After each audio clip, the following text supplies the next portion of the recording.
Who should think about selling on Amazon Japan? What are the major differences of the Japanese market compared to other countries? How should brands leverage AI in advertising?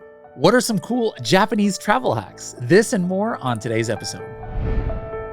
Hello, everybody, and welcome to the AM/PM podcast. My name is Bradley Sutton, and I'll be your host. And this is the show where we discuss all things Amazon, TikTok Shop, and Walmart private label, and how to generate recurring revenue streams 24 hours a day during the AM and the PM, hence the name of the show. Get it? AM/PM podcast. And as a matter of fact, today, Sunday, I spent all day unloading 30 pallets of Amazon products into my warehouse. And even though I was out in the sun, I was still making money online. How cool is that? Pretty cool, I think.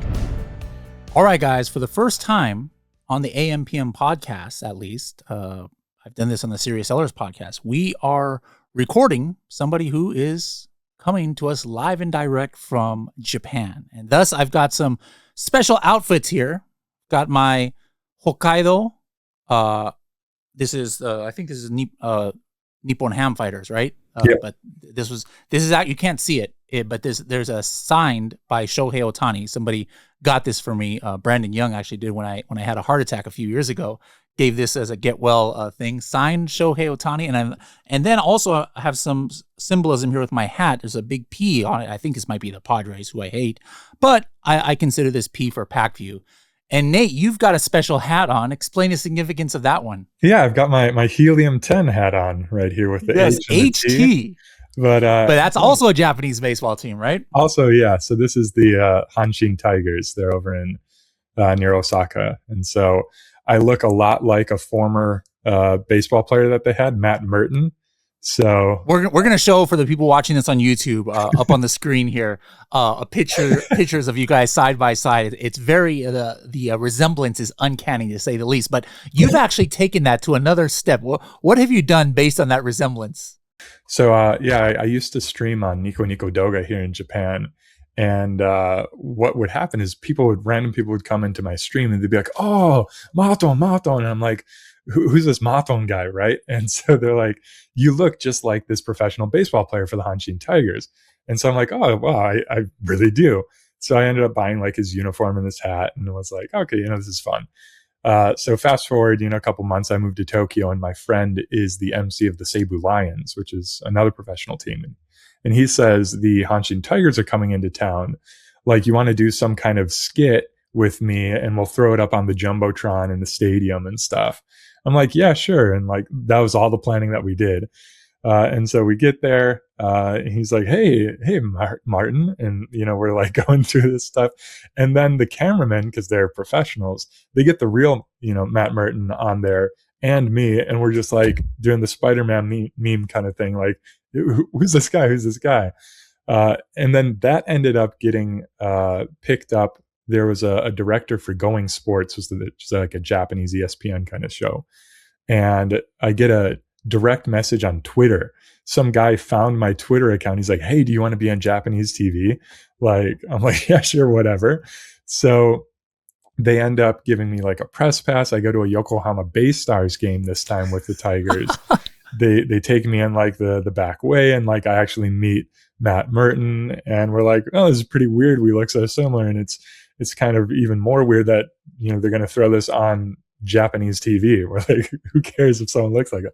But that's some of the fun stuff in Japan. So since then, I've got a soft spot in my heart for the Hanshin Tigers, and yeah, I love it. And it has the initials of Helium 10. That's awesome. Okay, now since this is your first time actually on any of our podcast here, we want to get some backstory. Somebody might be wondering, why in the world do you live in Japan, and how did that happen? But let's go even farther back. I know you're a big Milwaukee Bucks fan. Were you born and raised in Wisconsin? Yep. Born and raised in Milwaukee. Big Bucks fan, Brewers fan, Packers fan, all of that stuff. So, yeah. Awesome. Did you stay local when you went to college? Yeah. So I stayed local in my team sense, but I ended up going to BYU out in Utah. And okay. Cougars. It was very interesting. So the Cougars. Is that actually how you got to Japan? Were you doing like a mission over there? Yeah, so that's how I ended up in Japan for the first time, is mission trip kind of stuff. went back to school for a little bit, and then they had the big earthquake and tsunami here in Japan. And so what I did is I actually came back to volunteer after that as well. That's where I kind of really decided like, okay, I want to, move here long term and kind of live here. Because even though they had this massive disaster and just all of this horrible stuff, they were still very positive, and they're kind of like, this is life. And so let's do what we can for each other. It's rebuild time, and yeah, like minimal looting, minimal like negative repercussions, and everyone just kind of buckling down and getting to work. So I really admired that. And I thought, I wouldn't mind, living in this kind of society for a bit longer. And 15 years later, I'm still here. How did you get into e-commerce? So e-commerce started in, let's see, my maybe third job here in Japan. So I worked in a city hall for a little bit. Then I worked in a programming company for a little bit. And then I started working in a marketing venture. So there were 4 people, including myself. And we did a lot of content marketing. And I was like, this is great, getting people to visit the site with, content and kind of extending the olive branch with something of worth before asking for anything in return. And then I was like, okay, this is good. But once someone comes to the website, if they don't do anything more than, that one piece of content or whatever, it's kind of a bit of a waste. So I decided to get into like Google Analytics, A/B testing, and things like that. And so that kind of transformed into e-com because, of course, more than maybe optimizing for, read time and, site visits, people want to increase their sales. So I started getting more and more requests from e-commerce sites saying, hey, can you help us to optimize this site and get more conversions? So that's what kind of really started it there. Awesome. Now, let's talk about Japan in general, or Japanese e-commerce, because it's, first of all, I think it's slept on. Let's take Amazon. A lot of people don't realize that, depending on the time of year or what, what's going on, like Japan is actually like the 3rd, sometimes 4th largest Amazon marketplace in the world, next to US and then Germany, I believe. And people are like, what? I would have thought it was like, France or UK or something. And yeah, sometimes UK's also 3 or 4.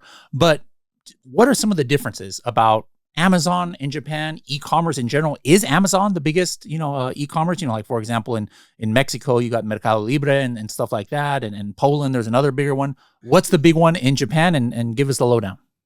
Yeah, so Amazon is now the biggest in Japan by a little bit. So it used to be neck and neck with Rakuten. So Rakuten was the homegrown one.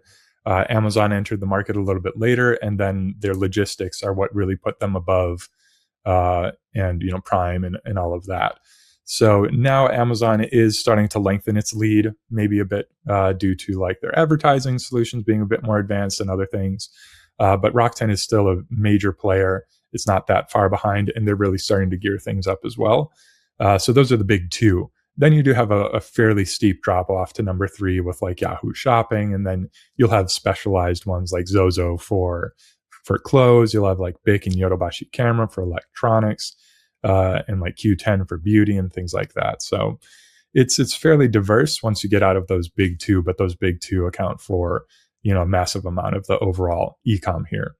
And so like thinking about Japan and thinking about e-commerce here versus like the US, you have to also just think about Japan as a country to kind of begin with, because Japan, it's got a fairly large population for how small it is. And so it's very dense and it's very centralized in cities like Tokyo and Osaka and such. And because of that, it's very, very convenient. So I can go down the street, walk no more than 5 minutes, almost anywhere in most of Japan, and come across a convenience store. And that's going to have all of like the groceries that you need, all of the food, and then also like makeup and batteries and charging cables and other knickknacks and things. So because of that, like it's very, very convenient, and it's not that far to go to really any sale. I could go to a, electronics store. I could go to a fashion store, all of these things, Uniqlo, whatever I need is typically in walking distance.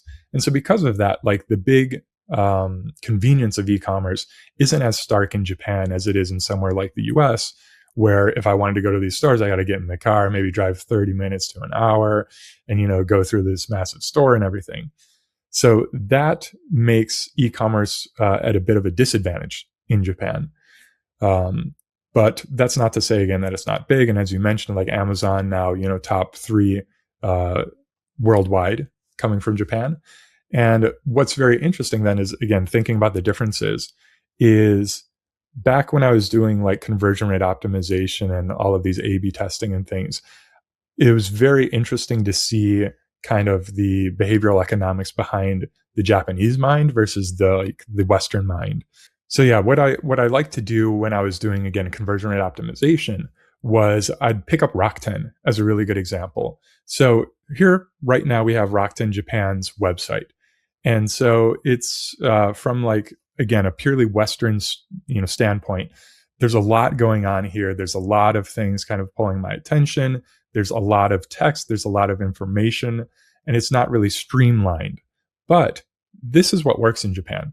Rakuten's not doing this because they're stupid.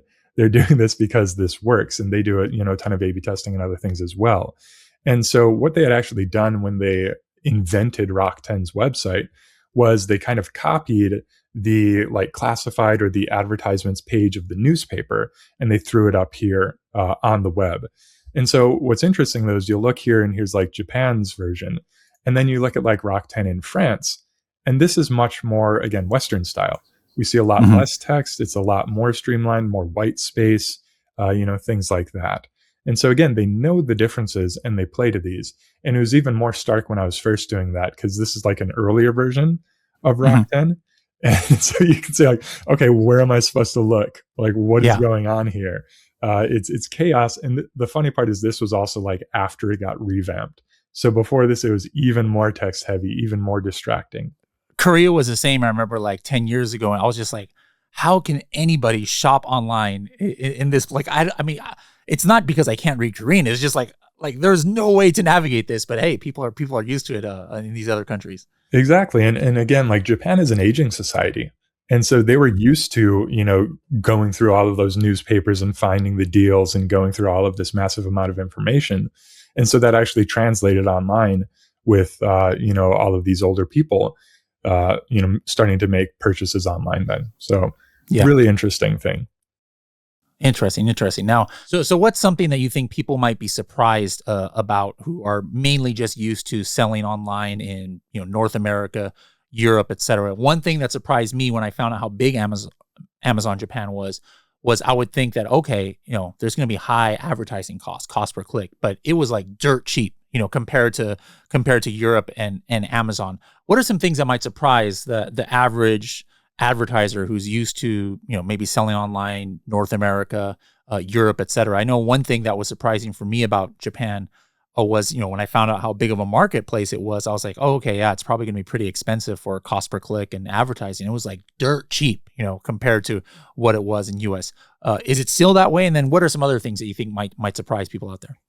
Yeah, that's a really good pickup. And it's exactly as you say, like CPCs here are much less competitive than you see in the US and other markets. And one of the big reasons for that is budgets in Japan are largely static. So they'll go through their yearly budget planning, and then they will be almost locked into kind of what they've calendared out. And so because of that, what's very funny and something that we've then tweaked in things like Pacvue and like our algorithms is their main goal isn't to like maximize sales or maximize ROI. It's how close can we get to using up all of our budget within the specific period we've budgeted out for without going over or under. And then performance comes secondary to that, which is really like counterintuitive. But again, that's just kind of how things are set up currently. So because of that, CPCs don't get as competitive because people are like, okay, here's what I've got to work with, and this is all I'm going to work with. If things are going good, like I'm not going to, further push that. So it's a big opportunity. And we're actually starting to see quite a few Chinese sellers now coming in even more aggressively into the market because of things like tariffs and other uncertainty in other markets that are starting to displace, this kind of traditional way of doing things. So that might change in the future. So like that's one of the things that I think is a very big difference. Let me ask you something about what you just said. Is it true that 中国 no products あまり好きないですか? Japanese people like I remember before, like I don't want to like, cause controversy and say racism or prejudice or something, like that, but just like a stigma of, hey, here in Japan, we don't want to buy products from China. Like for the most part, that actually exists in America too, but I think it was more pronounced in my old experience when I was living in Japan. Is that still the case now, or can you talk about that a little bit? Yeah. And I think a big part of it is there's still a lot of pride in Japan-made goods. And, they feel the most safety with something that's made in Japan, that's made for them, by them, essentially. And so that's always going to have a bit of a premium. But what has happened is like, back 10, 20, plus years ago, when China was really ramping up all of the manufacturing, of course, the quality wasn't, on par with a lot of other markets. But that's changed quite a bit. Things have gotten much better, but they've still managed to maintain, really low margins and really cheap prices. And so because of that, there's almost like two tiers, like things that I really care about, things that are part of my personality, my personal brand. Like I'm still going to, spend money on those. Maybe it's my fashion, maybe it's whatever, and look for quality. But for other things, like maybe like this mic stand or desk or things that, like aren't nearly as like personal, then they're completely fine with like, okay, like Chinese is fine as long as it's not breaking, reviews look good, things like that. There's not going to be as much of an issue. And a big part of that as well is just like wages in Japan as well over the past, 20, 30 years have been largely stagnant. Like inflation hasn't existed until very recently. And so because of that, there hadn't been like a reason to, go deal hunting, so to speak. But now with inflation really ticking up, it's a really good chance for those like lower priced items to kind of come in and start to steal a bit of share and margin. Interesting. What about made in USA? Like is that positive, a neutral, a negative? Made in USA, I think largely you don't see much of it in Japan. Like the only example I really think of are like New Balance shoes. There's, a couple of those New Balance ones that'll be like made in USA. And they also have made in Japan ones, which are even more popular here. And then I think some like made in UK and things like that. So like those ones, yes. And then I think it really comes down to the brand, like made in USA as a brand itself, neutral, if not maybe, a bit negative just because, made in Japan is on a pedestal. But like I mentioned brands because down the street from me, there's like a Red Wing Boots boutique. And so like Red Wing Boots has really high quality, obviously made in the US and things like that. So like that brand itself and, the made in the USA behind it is, a very strong driver for them. But just in general, I'd say not too much of a factor. Something interesting for me, which got me excited when thinking about the competition in Japan, is out of all the countries that I have experience with that Amazon is in, Japan, up until recently at least, and it's still, on a different scale, was the one that was the least amount of sellers and brands using software, like Helium 10, etc. I mean, we got more users in Myanmar and Nepal than Japan, a couple of years ago. Now things have definitely started changing, but it was kind of a shock to me that a lot of the sellers are kind of like Amazon in 2014 in the USA, where there was no tools, and so people, they had no visibility, and so anybody who's using Helium 10 or other tools and getting keywords from search query performance and brand analytics and Cerebro and stuff, like has an instant advantage because they're just like doing whatever, comes to them in their advertising. Is that still the case? Have you seen a trend that more Japanese local brands are using tools, or is it still like overwhelmingly they're not? Yeah, it's definitely picking up over the last year or two, I'd say. But yeah, compared to other markets, still very, very low tool, adoption rates. And it's something that Amazon themselves have been focusing on quite a bit. They've been putting in a lot of resources to increasing, tech partner adoption and things like that, because internally they see the numbers. Like compare someone using, Pacvue and Helium 10 versus someone who's not using anything. and they're going to be way more efficient. They're going to be way more, productive, way more profitable, and in both organic and ads. So more sales on Amazon's platform, obviously they're happy. More productive ads means higher ads investment. And so again, Amazon's happy. So they see again the difference, and they've been really putting on a lot of events, putting out a lot of educational resources around that. And since then, we've really seen adoption start to tick up. But still, compared to, again, other markets, it's going to be quite low. I'm a successful seller, let's just say in the US or in Europe. I don't sell in Japan yet. How can I make the analysis of, hey, should I try and bring this product that I'm already selling somewhere else into Japan? Or, should I maybe consider starting a brand new brand that's in Japan? Mm-hmm. I think, we're on the Helium 10 podcast here. I think that's the obviously best place to start, is looking at the category, seeing how static it is, how kind of solidified it is, how easy it would be to display certain things. Is there much, fluidity in the search results? Because if there is, then it's pretty easy to swim up, as opposed to if you have established competitors, it's a bit more difficult to displace them. So obviously I, start in Helium 10, whether I was working here in Pacvue Helium 10 or not. And so that's one thing. I think another thing to kind of look at is just like overall trends. So of course you've got Google Trends, and that works very well in Japan as well. So you can look in there and see like what's the overall market, thinking about, what are things that are starting to pick up, all of that.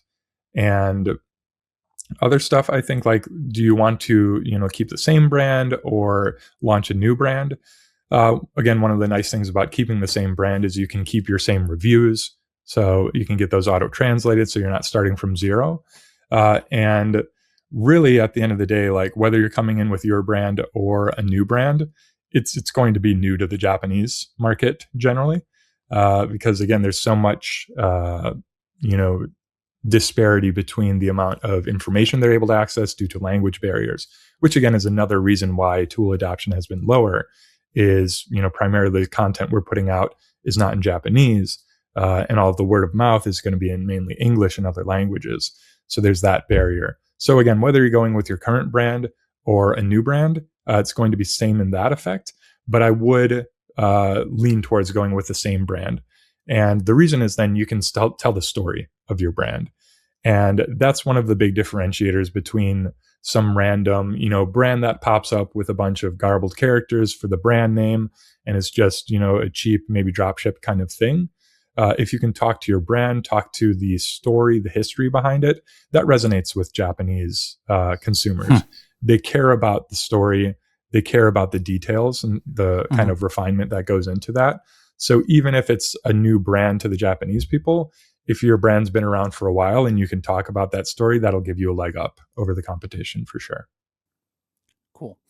All right, we're going to switch gears now, talking just in general AI. But before we do that, real quick, a lot of people understand that Pacvue Helium 10 is the same kind of company. Maybe they know a little bit more, and Pacvue is kind of like enterprise, bigger, big brands. But who should be using Pacvue as opposed to going to Helium 10? Like, is there a revenue, or is it, hey, no, if you're trying to advertise on 10, 15 different platforms, not just Amazon, Rakuten, others, that's who should go to Pacvue. Can you talk a little bit about who should be hitting Pacvue up for maybe a demo? Yeah. Again, the big difference and the big kind of change is going to be how important are like ads to your business, and how important are multiple, touch points, multiple platforms, multiple geos, and things like that. So like if you're an agency, Pacvue makes it really easy because you can have all of your clients and all of your geos and all of your, retailers in one single space. So it plays extremely well for agencies. For brands as well, if you've got multiple accounts, it's really easy to throw everything into one single instance. And then when you optimize across things, you can go very seamlessly, and you don't have to redo steps over and over again. Then the other really big differentiator that I'd say, and this is not just like Pacvue Helium 10, but Pacvue and really any other ad tech, is do you want to make your ads really work for your business and not just for, ads sake? And we'll get into this a little bit with kind of some of the AI dialogue. But, typically marketing kind of gets siloed off from the rest of the business, and you're looking at metrics like ROAS, which, are helpful. But at the end of the day, I could invest all of my budget into my own branded keywords and I'd have ROAS through the roof, but that's not going to be good for my business. That's going to Yeah. cannibalize my organic and, everything else. So Pacvue takes those organic symbols and vendor seller central and other things, and it brings it into your bidding platform. So when you're running things like rules, you can do something that says like, if I'm running out of inventory, stop advertising that product because it's going to sell itself out organically. If my competitor goes out of stock, aggressively snipe them and steal their share until they come back in stock by raising my bids and budgets. Looking at like my organic rankings, if I'm ranking well organically, maybe decrease my bids a bit there because that'll cannibalize my organic a little bit. And then this also goes into like our whole incrementality console and things like that. So if you really are going like full pedal to the metal on ads, Pacvue will have a very advanced kind of solution that will take you further than really any solution in the market. But I think most brands aren't there yet. And even, like the enterprise brands and places that I work with, on a day-to-day basis. And like for me, Helium 10 is like so well priced, and like I don't want to say cheaply, but like it's so inexpensive for the amount of things you can do with the rules, with the full AI optimization and other things. And like when I compare that to our competitors, I'm just like, oh my gosh, like it's a no-brainer to me. And to the point where I'm like, sometimes Pacvue can be too complex unless you have like a really robust team. And so Helium 10 can do like 90% of what you need at like 90% less price, essentially. So like I'm almost at the point where like maybe people don't need to know too much about Helium 10 ads, while we're still really pushing Pacvue, just because it is so good. But I think, there's obviously the legacy of Helium 10 around research. And so people haven't really uncovered all of the great things that we can do in the ads just yet. So that's kind of how I differentiate the two, at least in my own head. Okay, cool. All right. One quick thing before we get into AI. Yeah. A quick under the radar tourist hack for people visiting Japan. First of all, guys, you do not understand how good the exchange rate is now. Like, even compared to like, 10, 15, 20 years ago when I was there, I'm like, it's cheaper now, even with inflation and everything, for Americans to go to Japan. So something that is uncommon, I'll give one first. One of my favorite ones, really, minor one, but everybody who goes to Japan, it seems like they want to go to Osaka and Kyoto, and that's fine. Do it. But do not take the bullet train between the two, or don't take the regular train. There's this really cool train. It's called Kyo Train Garaku. It's like this special train that only goes like, I don't know, it's like 2, 3, 4 times a day. It costs the same as the other train, but it is the most crazy train you have ever seen. Every single car is like a work of art. There's like bonsai gardens in some of them. There's like tatami chairs in another one. Every single train or car is completely different. So take that if you're going to do the Osaka to Kyoto. Nate, what's your Japanese travel hack? Yeah, I think, you hit on one of the things is everyone kind of goes to the same places, and that's largely driven by like social media buzz and specific areas. But there's so many really cool parts of Japan. You can kind of get off the beaten, path a little bit. And a lot of these like smaller towns are like, hey, like we want more tourists to come visit. And so they're doing all sorts of preparations and things like that. Whereas Tokyo, Osaka, Kyoto, there's so many tourists now that they're like, okay, maybe we put in like new tourist tax and other things like that. So I would say like put in a little bit of extra effort to kind of look up additional places outside of those big ones, because the big ones are great, of course, you'll have fun there.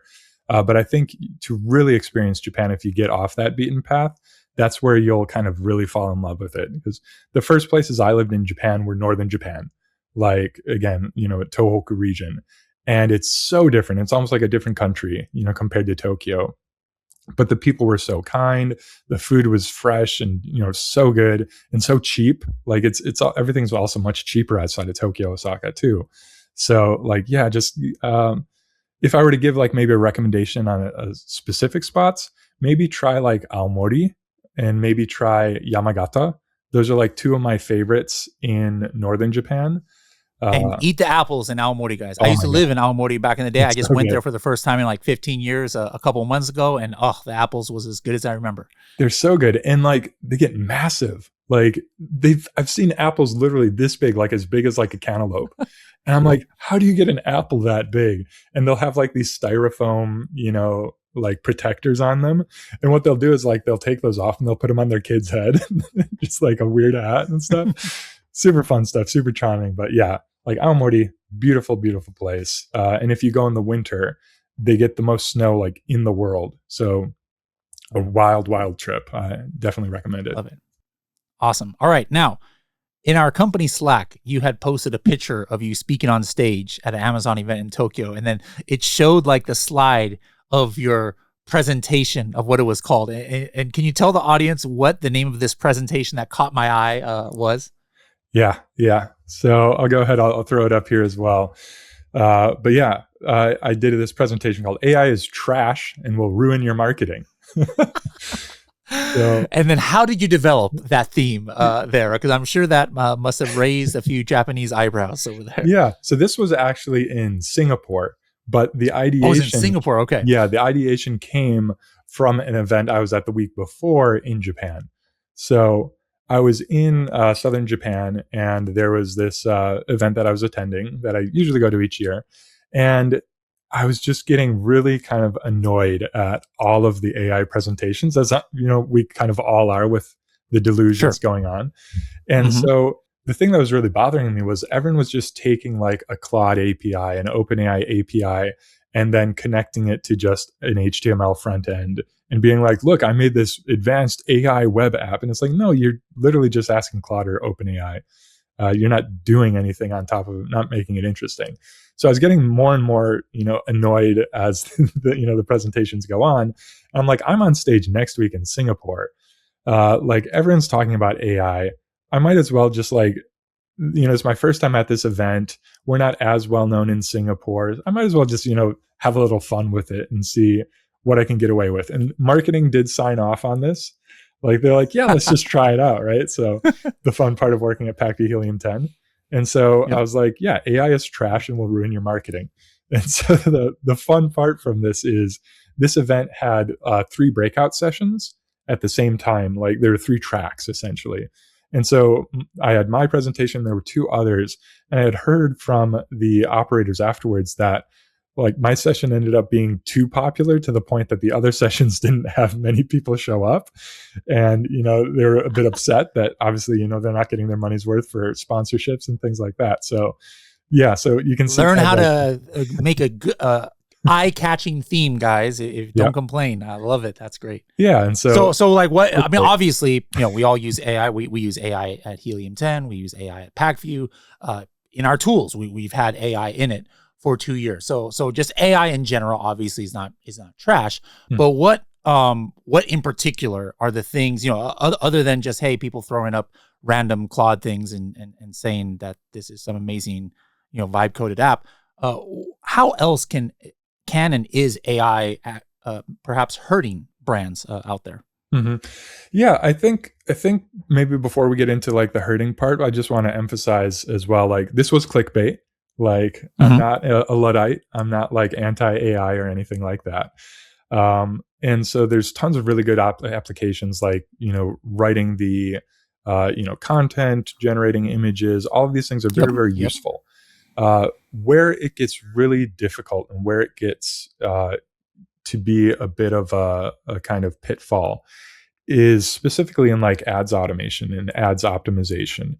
And so we've had, again, like full AI algorithms for quite some time, and this is essentially machine learning. And so looking at historical performance, adjusting bids based off of that. And that works, but that's going to have a ceiling. And that ceiling is the number of variables, the amount of data that it can actually crunch and consider. And so whenever you add in like an additional variable to that mix, you're going to need, 10,000 plus lines of data in order to accurately model that out with any degree of, usability. And so because of that, most of the like full AI algorithms are very focused on campaigns. And so they look at the bids, they look at the keywords, they look at the budget, and those are the main levers that they're going to be optimizing for. And so that works again, but it has its limits because you can't consider, again, those external factors that I was mentioning, like Sure. what is your competitor doing? What is, is this a sale period? How are inventory levels? How am I ranking organically? Like all of these things that play into success in your ads would require astronomical amounts of data that not even like Amazon in its, entirety would have. And so because of that, people are very excited now about agents because you can train agents and they can then operate like a person and they won't have the same data restrictions for a strict algorithm like traditional machine learning and prediction models have. But this also then has multiple pitfalls. And so like just to kind of talk a little bit about all of these different like types of AI and everything is I was mentioning traditional kind of AI models, and then now we have agents and things like that. And so one of the things I really like to be checking, every year is Stanford is putting out these AI index reports. And so they talk about what is AI good at, what is AI not as good at. And so it's very interesting because you can see things like here where you've got like the human benchmark compared to AI, and it goes, far back quite a bit. And so things like image classification, we've been doing that for over 10 years now. It's very, very good. But then you see these other things that are more recent that are really starting to pop out with LLMs and otherwise. And so you see things like competition level mathematics, and you see mathematical reasoning and things like that. So language models are language models. They're very good at predicting the next, character in a string and, parsing a ton of, text-based data. But as we know, they're not the best at all mathematical things. And so like the AI that's being discussed here for things like mathematical reasoning, this isn't just like a strict LLM.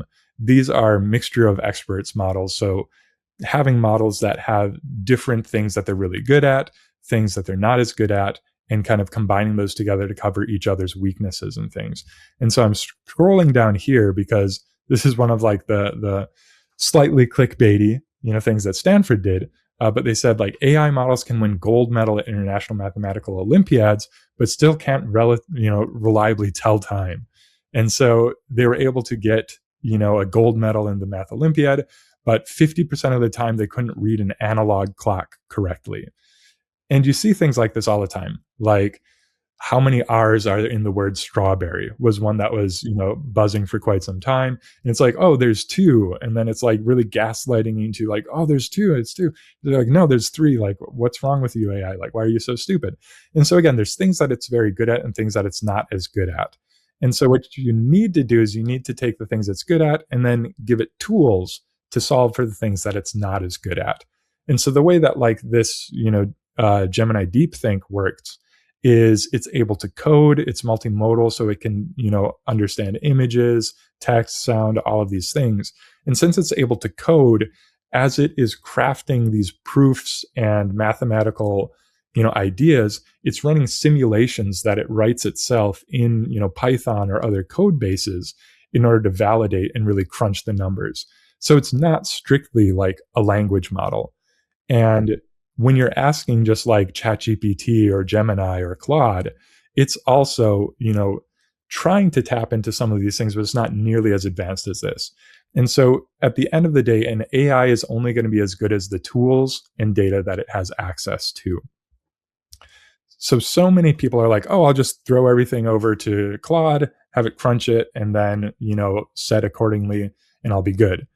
But what is everything, right? You can't just give it everything because there aren't MCP servers for everything like Vendor Seller Central, as well as, DSP and sponsored search and everything else. So you can't just package everything up and give it to it, and so it's very tempting to be like, okay, here's my ad stuff, help me optimize my ROAS. Because what it's going to do then is like, yeah, I can optimize your ROAS by, again, targeting a bunch of branded keywords or targeting things that are about to run out of stock or otherwise. And that will increase the ROAS, but it won't increase your business, which is what ads are really for at the end of the day. So this kind of thing I think is very important. And that's why I really like the approach we've been taking at Pacvue, because I've been involved since pretty much day one. And so we've actually been building the Pacvue agent for the last 3 years. Like this isn't like, oh, everyone's talking about MTP servers and agents now, so we got to build one now. No, we've been doing this for 3 years because we saw as soon as GPT and GPT-3 came out, we're like, oh my gosh, this is going to change everything. And so we started building and iterating on what we called Copilot at the time, because we have a bunch of really good like ex-Microsoft AI people. And, Yep. and they're like, oh, wait, I got a great idea for a name. Not a great idea for a name, by the way, but great AI behind it. And so there's ways that you piece together these things. And earlier I mentioned a bit like incrementality. So within Pacvue, we have very, very advanced AI models that will help you understand what is the real return for advertising dollars. So real return meaning how much would I make if I didn't advertise at all? Like how much is my ads, how much are my ads cannibalizing my organic things? What about what my competitors are doing? What about seasonality? What about price trends? What about dozens and dozens of metrics? And so iROAS, incremental ROAS, is essentially telling you this is like the actual return that you're getting for your ad dollars holistically across your advertising and across your organic and your whole business. So unless you're also feeding your AI very robust incrementality calculations and everything that goes into that, it's going to be limited in what it can think about and what it can give you suggestions on as well. So it's not going to be, the silver bullet that people might be expecting. So that's one reason why, again, I like the Pacvue approach is we're tying into this organic, holistic and incremental data. The other thing, and similar to, again, like what this Gemini DeepThink does, is we don't just have a single agent. It's not like the Pacvue agent is a single entity, but we have specialized agents. So there's agents that are specialized for budget management, for bid adjustment, for AMC analysis, for query writing, for report generation, for all of these different things. And the reason for that is then the parent agent or the super agent, whatever you want to call it, essentially acts as a filter. So you can talk with that agent. You say, like, here's what I want to do. Here's what I need help with. And then it identifies, okay, expert 1 is good at that. Expert 3 is good at that. And it will take what you gave it. It'll package it neatly into what these specific experts need, and then give them just that data. So you're not giving a budget manager agent all sorts of, superfluous data that's going to confuse it and cause it to hallucinate and get off track. You're giving it a very, very defined, set of data that will allow it to do what it needs to do. And so that's how you get around things like reading an analog clock, or in our case, optimizing for ads in a holistic sense that's actually going to drive your business instead of just, the vanity metrics that are going to be locked and siloed into ads. Awesome. Talk a little bit, we don't have at Helium 10, our Helium 10 agent yet. It's going to be really, it's going to be, similar in function to the Pacvue agent. Pacvue was first with it. Talk a little bit about like the kind of things it can do. Yeah. So here we've got our new, Pacvue agent, homepage and that kind of stuff. But what you can see here is like, it'll scroll through various different, functionalities. So here is probably my favorite functionality, but it's visual performance report generation. So within like Helium 10 and Pacvue, you have tons of different dashboards. You have tons of different data that you can access, but, sometimes you want to view it in a very particular way. And so because of this, you can go in and you can like view all of your data and go through all of your data and things like that. But again, when you want a very specific thing, it can be kind of difficult to get exactly what you want. So the agent is able to take that and it's able to, pull that, generate an actual report complete with visualizations. So you can be like, I want a circular graph of this. I want a bar graph of that, a line graph of this, and it will go ahead and create that for you. So one of my favorite parts within Pacvue Agent is we're always emphasizing the human element. Even back when we were just doing full AI optimization, we had a full list of everything it was doing. And with like 2 clicks, you can revert any changes that were made. And some people are like, oh no, you're giving away your secret sauce. And I'm like, if you think that just like you'll be able to reverse engineer based off of a history, go for it. Like I welcome you to try that because there's so many different guardrails and so many different, pieces to that model. It's not just, what you see there. And so because of that as well, like we've never been interested in black boxes. We want to democratize things and make sure everyone has access to everything. So whenever you build a report, whenever you have the agent analyze things for you, it'll always say, here's what I'm going to do and why I'm going to do it. Is that okay? Like, do you agree? Do you want me to tweak this? Do you want me to do some of these things and not others? And so it's never like, okay, do this, and then it just goes off the rails and does something you don't want it to do. You maintain that control. And so again, like you can do report generations, you can do insight and analysis. You can also have it build AMC queries and audiences for you.